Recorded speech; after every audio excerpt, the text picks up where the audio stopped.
semuanya, kembali lagi di Securitas YouTube. Tapi kali ini kita punya program baru, yaitu Secure Talks. Nah, Anis hari ini sudah kedatangan bintang tamu. Di episode perdana kita ini kita sudah kedatangan bintang tamu yang sangat muda, tapi udah pinter.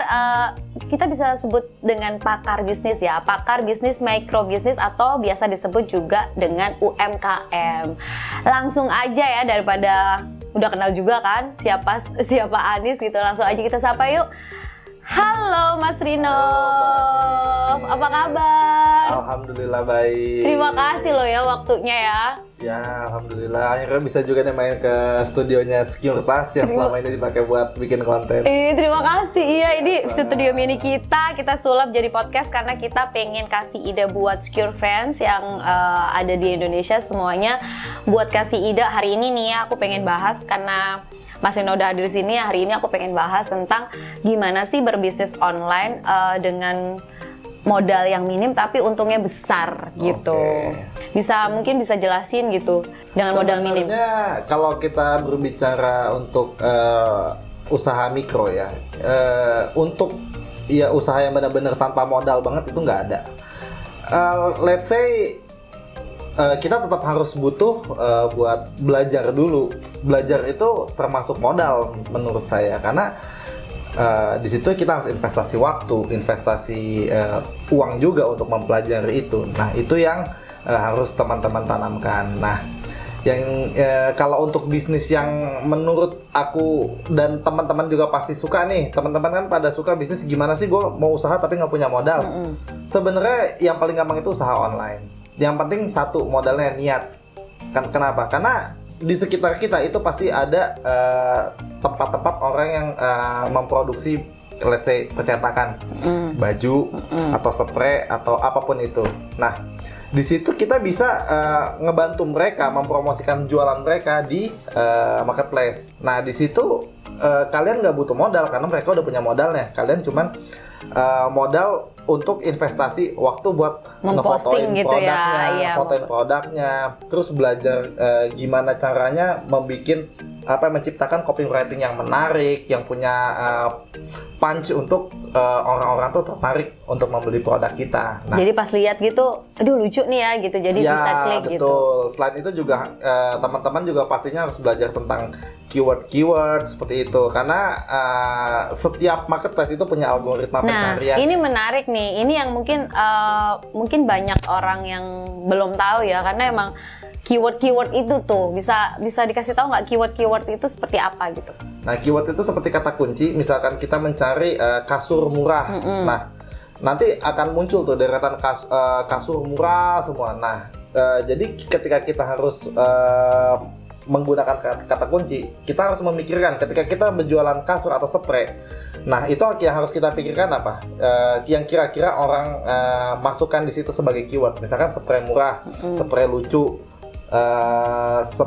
spray bagus, spray yang unik, dan lain-lain. Nah, itu harus kalian pikirkan dulu, dan juga kalian harus riset keyword itu banyak atau enggak penggunanya. Karena itu akan berpengaruh kepada visitor, orang yang akan mengunjungi toko kalian. Selain itu juga banyak juga sih sebenarnya trik cheating ya yang bisa dilakukan. Kayak misalkan kalau teman-teman belanja di toko Orange itu biasanya tokonya baru buka, tapi udah banyak orderannya. Sebenarnya itu enggak juga sih, itu fiktif aja. Oh gitu, semua itu bisa dibuat ya? Bener, karena memang ya, itu mereka menciptakan orang Indonesia kan terkenal dengan kreatif lah. Bener-bener. Nah, kepercayaan juga mungkin lihat, oh ini udah banyak nih yang beli. Oh ini iya gitu. Tujuannya sebenarnya itu. Karena sebenarnya nggak logis banget kalau misalkan Anda punya toko baru buka 2 bulan tapi ordernya udah 2.000. Betul. Nah, jadi yang seperti itu juga sebenarnya banyak. Ini marketing ya, it's all about marketing ya, berarti betul. Ya. Tapi ada beberapa yang marketplace yang tidak mengizinkan cara seperti itu. Itu ada juga. Nah, jadinya sekarang tinggal terserah kalian mau gabung di marketplace yang mana atau dengan cara seperti apa, itu bisa kalian pelajari. Nah, itulah yang disebut modal. Kalian harus menginvestasikan waktu kalian atau untuk belajar untuk mempelajari hal-hal itu. Tapi satu pesan saya, kalau mau jualan di marketplace itu sebisa mungkin cari yang tidak sensitif terhadap harga. Nah, maksudnya di Contohnya sini, apa tuh tidak sensitif terhadap harga? misalkan begini, Anis jualan spray. Nah,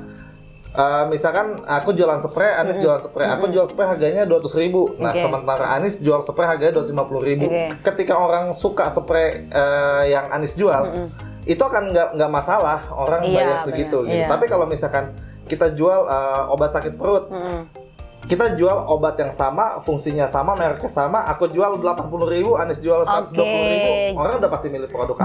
Jadi semua itu harus dipikirkan tuh kalau contoh seumpama produk, kalau produknya itu yang fungsinya sama, Ya. spray juga fungsinya sama sih Ya, ya. betul. Cuman kan motif itu bisa berbeda. Tapi beda kalau kayak obat gitu Ya. ya.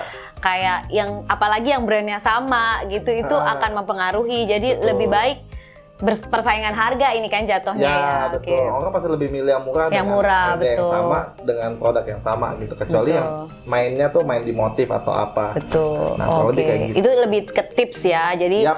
kalau kalian jual sesuatu yang orang udah banyak jual, jadi harga yang harus dilihat. Tapi Ya. kalau kalian jual yang emang menurut kalian itu nggak ada yang jual, itu kalian bisa tuh mainin harga di situ Ya, lebih betul. lebih dari yang lainnya gitu. Tapi kalau produknya sama, jangan coba-coba. Jangan coba-coba. Itu udah lebih pasti mahal yang paling murah, gitu ya. udah pasti menang. Iya, karena orang pasti klik yang lebih murah itu yang muncul pertama ya biasanya ya. Betul. Terus ada juga kisah lucunya, orang jual di toko yang sama, dia menjual barang yang sama tapi harganya beda. Nah, itu strategi unik untuk ketika orang kan selalu mencari barang termurah. Iya. Nah, jadi ketika dia masukin barang termurah, diurutkan dari murah ke mahal.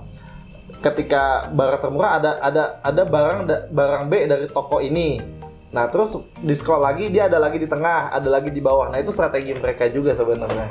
Nah, itu yang bisa teman-teman pelajari sih sebenarnya, strategi-strategi seperti itu. Nah, itu emang harus ngeluangin sedikit waktu Buat belajar Ya, lebih lagi ya. betul. Karena kalau aku tadi kita udah banyak bicara itu sebenarnya modal untuk bisnis itu tidak hanya uang gitu Ya, ya. betul. Waktu, ilmu itu penting banget karena Itu juga untuk termasuk modal. Nah, iya makanya modal itu bukan hanya uang gitu loh, secure friends gitu. Jadi modal itu ada banyak beberapa modal ya. Waktu, kalau tadi Mas Rinov bilang itu waktu itu juga termasuk modal, terus ilmu itu juga termasuk modal. Jadi kalian berbisnis jangan hanya berbisnis gitu.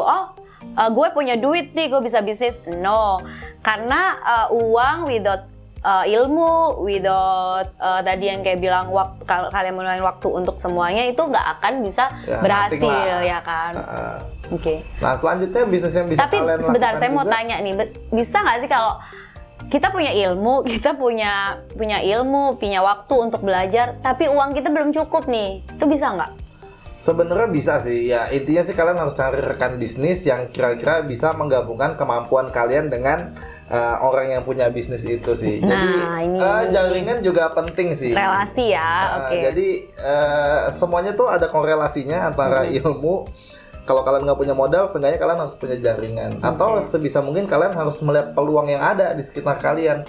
Mungkin ada yang punya toko percetakan, baju atau apapun itu yang bisa kalian ajak kerja sama. Mereka kan udah punya modal. Bener, Nah, kalian tinggal bantu Memposting atau memasarkan. memasarkan, betul. Nanti oke. sistemnya bagi dua. Benar. Itu Ya, lah. oke, Sebenarnya sharing sih ya. yang penting ada niat lah. Di Indonesia sekarang gampang kok nyari duit. Iya, asal kemauan sih sebenarnya, Iya, semua asal betul. kemauan. Tapi relasi itu juga penting, ilmu itu juga sangat penting gitu. Kalau uang tuh ya tadi seperti Mas Rino bilang gitu, kamu punya teman gitu, gue bantu jualan deh gitu. Awalnya dari situ kan nanti dari keuntungan bisa dikumpulin, bisa jadi modal kalian gitu Ya, kan. betul. Terus nih ya, berhubung kita udah bahas UMKM tentang bisnis apa segala macam. Pernah dengar nggak sih kasus UMKM itu diserang ransomware? Itu pernah denger sih, cuman aku nggak berpikir kita sebagai pemilik usaha UMKM itu punya data-data penting sih sebenarnya. Paling data-data penting itu yang aku punya sih paling strategi doang sih yang biasa aku tulis di situ. Ya paling mau kerjasama dengan Nah siapa ini dan kan, lain-lain. ini nih secure friend yang salah gitu. Padahal gini, UMKM itu kan termasuk bisnis juga ya, walaupun mikro gitu. Justru kalau menurut saya yang mikro ini yang harus dilindungi gitu. Kebanyakan orang itu mikir cyber security itu mahal, bener nggak? Hmm. Padahal Betul. itu enggak juga gitu. Mahal akan lebih mahal kalau data kalian udah keserang ransomware. Kalau cyber security itu bukannya kita harus nge-hire tim khusus ya? Enggak juga. Nah, ini nih di Securitas kita punya produk namanya Secure 365. Itu tuh nggak mahal, murah banget, cuma 300.000 satu bulan. Cuma 300.000, kebayang nggak? Data kita nggak perlu ribet kayak nge-hire yang tadi kayak Mas Rino bilang nge-hire orang banyak, nggak perlu. Jadi kita kayak beli internet aja, udah diurusin semuanya, data kita aman, kita nggak perlu pusing ya kan? Karena apa? UMKM kan juga punya data kan, kayak pasti pembeli kalian, pasti kalian simpan kan semuanya. Nah, pasti kalian juga, oh ini yang sering langganan nih, atau yang ini apa, nanti mungkin kalian bisa simpan datanya untuk ngeblast sesuatu promo atau segala macam. Itu kan itu termasuk data penting kan, gitu. Nah, kadang orang itu nggak aware soal beginian gitu, karena satu mungkin nggak mungkin lah punya gue ada orang hack. Sekarang tuh hack ada di mana-mana, hacker tuh di mana-mana loh, Secure Friends, banyak banget. Jangankan yang usaha kecil, kadang data diri pribadi kita juga bisa kena kan. Contoh Instagram, nggak usah jauh-jauh, Instagram kita kadang dihack. Kadang gue bukan artis gitu, gue bukan apa, orang hack. Karena apa? Karena orang ngambil Instagram kalian kan di situ pasti banyak data teman. Yang nantinya teman-teman kamu tuh nanti banyak kan ada kasus kayak penipuan. Sorry nih HP gue ini bisa nggak transfer? Ya kan? Nah kayak begitu-begitu itu personal tuh penting banget cyber security gitu. Jadi kita punya produk yang murah banget yang bisa ngejagain kalian, usaha kalian cuma 300.000 aja gitu. Nggak kepikiran kan gitu. Padahal Instagram tuh penting. Percaya deh, seluruh Indonesia siapa sih yang nggak punya Instagram? Terus kecewa nggak kalau kalian pas di-hack gitu? Pasti kecewa kan, terus kalian bingung kan harus kemana, atau mungkin bayar lagi orang untuk ngebalikin, itu udah berapa duit dah. Jadi sebelum terkena ransomware atau hacker, lebih baik kita lindungi data diri kita atau usaha kita. Lebih baik mencegah daripada mengobati, begitu. Ya kan, mungkin bisa dikasih tahu ke semua teman-temannya gitu bahwa cyber security itu penting banget, mau buat pribadi atau buat usaha. Ya karena awalnya ya biasalah kita sebagai pemilik UMKM tuh pasti mikirnya cyber security tuh harus nge-hire tim dan lain-lain. Itu kan lebih cocok buat kayak company besar big company gitu ya. Tapi karena kan UMKM kan kita bisnis kita nih marginnya tuh nggak seberapa sih paling. Tapi kalau 300.000 oke kan? Ya, jangan salah loh, iya kan masih oke lah. UMKM zaman sekarang justru apalagi after COVID ya, justru tuh usaha-usaha kecil tuh yang lebih berjaya daripada yang besar. Karena daya beli masyarakat kita itu malah yang menengah ke bawah kan sekarang. Iya, tapi kalau kita awalnya kan aku mikir ini mahal karena kita harus nge-hire orang gitu. Itu kan satu paketnya itu kan ada ahli ini, ahli ini, itu mungkin gajinya aja udah ratusan juta. Habis coy. Nah makanya Securitas menciptakan Secure 365 untuk buat kalian-kalian yang berpikir mahal itu enggak. Yang penting data kalian aman, kantong kita nggak bolong gitu. Jadi semuanya happy. Terus cara daftarnya gimana itu? Langsung aja ke www.securitas.com. Di situ udah ada semua menunya. Kalian tinggal klik kayak internet aja. Gampang banget. Jangan lupa ya, langsung klik www.securitas.com. Di situ lengkap semuanya. Ada free trial juga loh. Jadi kan berapa tahun itu free trial? Free trial cukup sebulan aja ya, Secure Friends. Jadi kalau oke, tinggal langsung diperpanjang. Oke, kalau gitu terima kasih atas waktunya Mas Rino.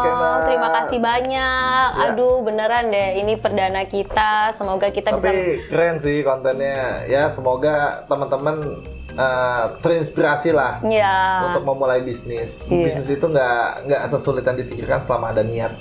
Benar-benar, semua itu tergantung niat kita. Terima kasih ya, semoga semua yang kita bicarakan hari ini membawa manfaat buat Secure Friends yang ada di rumah, menginspirasi semua orang yang ada di rumah.